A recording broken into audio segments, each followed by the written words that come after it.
मोहित शर्मा, सबसे पहले तो ये तस्वीर देखिए, जरा ये देखिए, जाति जीवी बताया गया राहुल गांधी को। कंगना ने ये जो है स्टेटस पे लगाया अपने।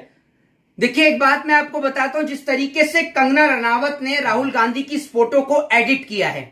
सबसे पहले तो भारतीय राष्ट्रीय कांग्रेस को देश के तमाम राज्यों से, जहां जहां कांग्रेस पार्टी की सरकार है और जहां पर नहीं भी है, अपने तमाम कार्यकर्ताओं से जो है कंगना रनावत के खिलाफ मुकदमा एफआईआर दर्ज करवानी चाहिए। दूसरी बात यह कि कंगना रनावत ने जो फोटो एडिट करी है, जिसमें राहुल गांधी के सर पर जो है टोपी है, उनकी क्या कहते हैं, और माथे पर तिलक है, और ये जो गले में जो है क्रिश्चियन का साइन है, ईसाइयों का लॉकेट है। तो एक बात आपको बता दूं, पहली बात तो ये कि राहुल गांधी जो है वो विपक्ष के नेता प्रतिपक्ष है, संसद के नेता प्रतिपक्ष है, और एक नेता हिंदू, मुस्लिम, सिख और ईसाई सभी का होता है। नरेंद्र मोदी की तरह नहीं कि एक और तो ये जो है हिंदुओं के खिलाफ कभी क्या कहते हैं, वो मुसलमानों के खिलाफ बयान देते हैं और वही मुसलमानों की मजार पर पहुंच जाते हैं, शेखों के हाथ चूमने लग जाते हैं। इन्हें हमारे देश के मुसलमानों से बहुत नफरत है। मैं आपको बता दूं, बीजेपी के नेताओं को हमारे देश के मुसलमानों से बहुत नफरत है, लेकिन उतना ही प्यार है इनको विदेश के मुसलमानों से, क्योंकि प्रधानमंत्री जब जब विदेशी यात्रा पर जाते हैं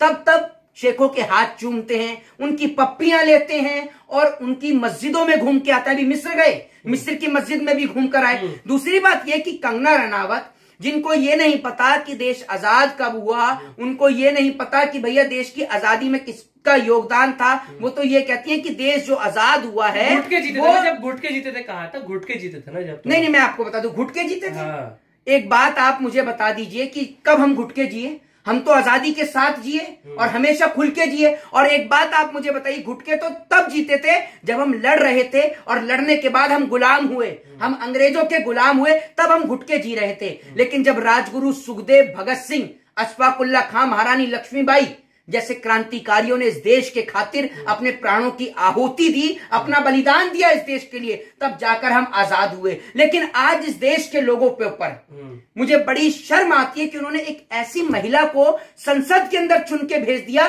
जिन्होंने हमारे देश के शहीदों का अपमान किया, क्योंकि वो कह रही है कि देश आजाद हुआ साल 2014 के बाद। अगर साल 2014 के बाद ये देश आजाद हुआ तो राजगुरु सुखदेव और भगत सिंह ने किसके लिए फांसी का फंदा चूमा? कौन थे वो आजादी के लिए शहीद होने वाले? अशफाक उल्लाह खां, महारानी लक्ष्मीबाई। जरा मुझे इस सवाल का जवाब दीजिए ना। ये देश तब परेशान नहीं होता जब इस देश के ज्यादातर समाज के लोग अनपढ़ होते नहीं। ये देश तब परेशान होता है जब इस देश के पढ़े लिखे लोग जाहिलों जैसा बर्ताव करते हैं, अनपढ़ों जैसा बर्ताव करते हैं। और आज इस देश के अंदर एक बात आप मुझे बताइए ना, कंगना रनावत जो बात करती हैं, जरा कंगना रनावत ये बताएं कि साल 2014 के बाद इस देश के अंदर क्या बना है।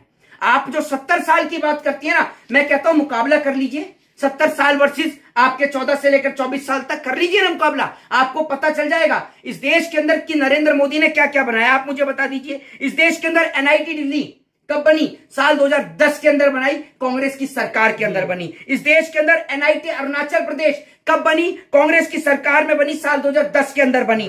एनआईटी दुर्गापुर कांग्रेस की सरकार के अंदर बनी, कब बनी? 1960 के अंदर, जिस टाइम पर देश के प्रधानमंत्री पंडित नेहरू थे। इस देश के अंदर आईआईटी खड़गपुर किसकी सरकार में बना? कांग्रेस की सरकार में बना। इस देश के अंदर आईआईटी बॉम्बे, आईआईटी दिल्ली किसकी सरकार में बनी? सब कांग्रेस की सरकार में बनी। आपकी सरकार में क्या बना मुझे बताइए ना। आपकी सरकार में सिर्फ शौचालय। इस देश ने पहली बार पैखाना घोटाला देखा, इस देश ने पहली बार शौचालय घोटाला देखिया। इस देश को बाखड़ा नागल डैम देने वाली कौन सी सरकार थी? इस देश को बेहतर कॉलेज, स्कूल, एम्स, हॉस्पिटल, इस देश के अंदर लोगों को बेहतर एजुकेशन की सुविधा, स्कूल, कॉलेजेस कौन देने वाली सरकार थी? जरा मुझे बताइए ना। राहुल गांधी नशेड़ी है, नशे करते हैं। नहीं, एक बात आप मुझे बताइए, राहुल गांधी नशा करते हैं? एक बात आप मुझे बताइए, राहुल गांधी नशा करते हैं? बिल्कुल करते हैं, लेकिन देश का नशा, अपने देश के लोगों को एक करने का नशा करते हैं, कहा है? नहीं, एक बात आप मुझे बताइए। नहीं, मैं आपसे ये कह रहा हूं, कंगना रनावत क्या उनकी पर्सनल असिस्टेंट है?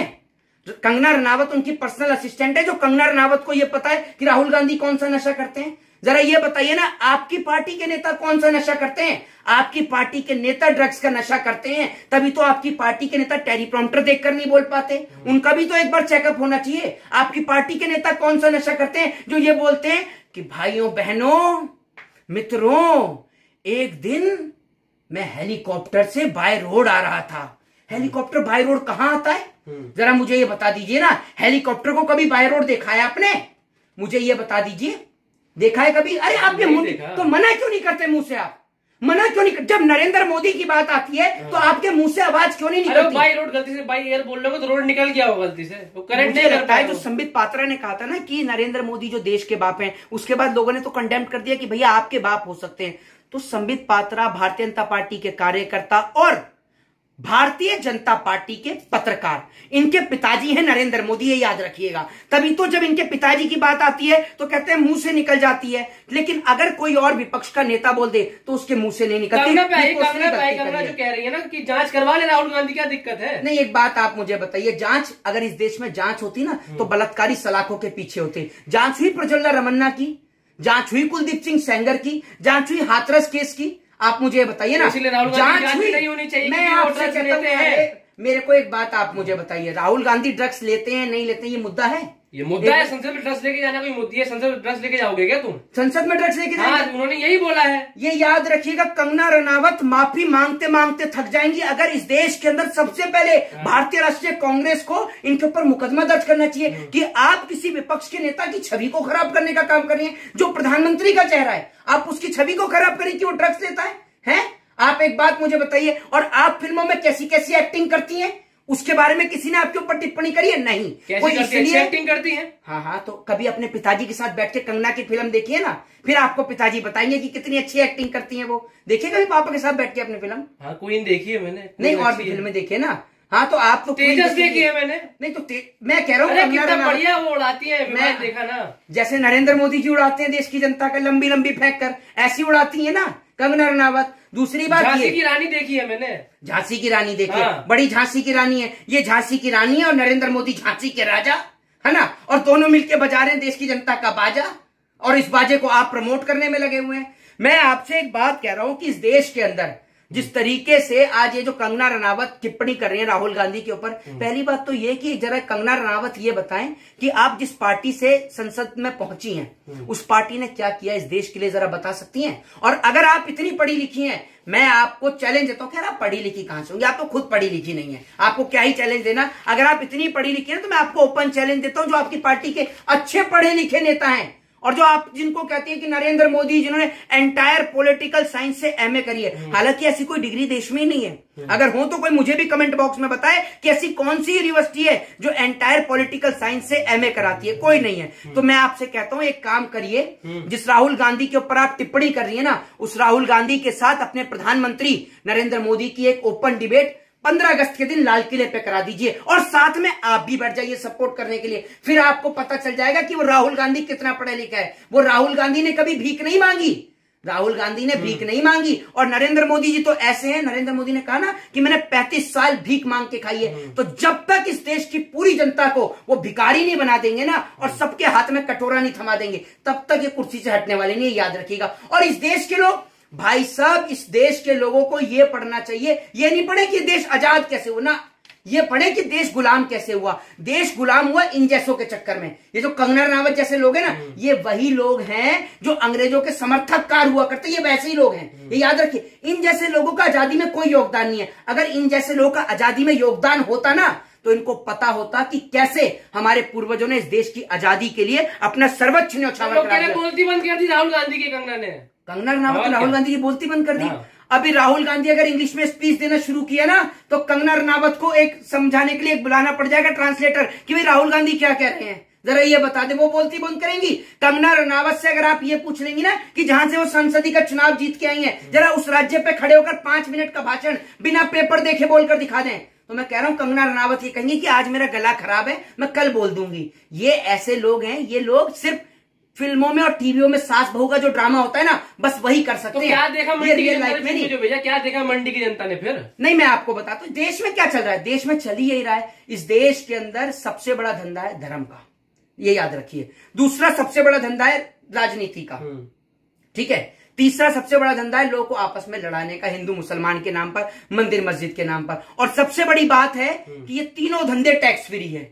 तो ये लोग इस देश के लोगों को सिर्फ मंदिर मस्जिद के नाम पर, हिंदू मुसलमान के नाम पर बरगलाने का काम करते हैं और कुछ नहीं करते हैं। जी आपके नेता बच क्यों रहे? टेस्ट करा लेना, आप इस सवाल से बार बार भाग जा रहे हैं। मैं आपसे ये कह रहा हूं कि राहुल गांधी को सबसे पहले तो अपनी एक मेडिकल रिपोर्ट दे देनी चाहिए और उसके साथ साथ कंगना रनावत के ऊपर मुकदमा ठोकना चाहिए और कंगना रनावत को जेल की सलाखों के पीछे भेजना चाहिए। इनके ऊपर तो डिफार्मेशन ठोकना चाहिए। ये होती कौन है किसी के ऊपर? कभी किसी ने ये कहा। और मैं आज मैं पहले मेरी बात पहले मैं एक बात बोलूं।